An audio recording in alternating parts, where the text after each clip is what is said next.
Il nous est dit dans Apocalypse 21, 3, 5 que la nouvelle création sera libre de la malédiction du péché et qu'elle durera éternellement.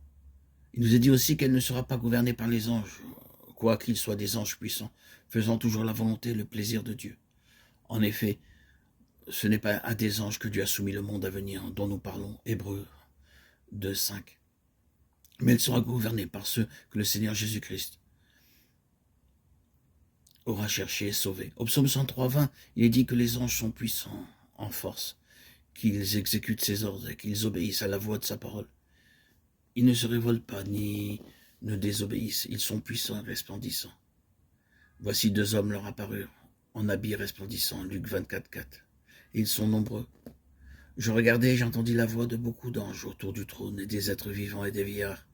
Et leur nombre était des myriades et des milliers de milliers. Apocalypse 5, 11. L'Écriture déclare que la nouvelle création à venir, remplie de la gloire de Dieu, ne sera cependant pas gouvernée par les anges. Dans Hébreux 1, nous avons vu que les anges seront des esprits à notre service. Imaginez le jour où le Seigneur Jésus-Christ rassemblera tous les anges pour leur communiquer quelque chose de la gloire de la nouvelle création à venir. Ils seront alors émerveillés en entendant parler de la gloire de celle-ci.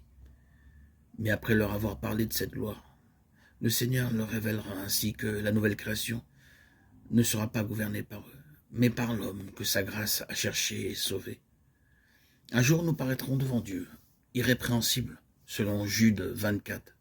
Or, à celui qui peut vous préserver de toute chute et vous faire paraître devant sa gloire irrépréhensible et dans l'allégresse, alors nous serons même plus glorieux que les anges. C'est en vue d'une telle vocation et pour une position aussi élevée que le Seigneur s'est dépouillé lui-même et qui nous a rachetés par son précieux sang. Si le Seigneur l'avait voulu, il aurait pu venir sur cette terre sous la forme d'un ange. C'est dans un dessein précis qu'il est venu comme l'un d'entre nous. Car assurément, ce n'est pas à des anges qu'il vient en aide, mais c'est la postérité d'Abraham. En conséquence, il a dû être rendu semblable en toutes choses à ses frères, afin qu'il fût un souverain sacrificateur miséricordieux et fidèle dans le service de Dieu pour faire l'expiation des péchés du peuple. Hébreux 2, 16, 17. Il a permis à Satan de lui présenter pendant 40 jours toutes les tentations auxquelles l'homme peut être appelé à faire face. Jésus, rempli du Saint-Esprit, revint du Jourdain, et il fut conduit par l'Esprit dans le désert, où il fut tenté par le diable pendant 40 jours.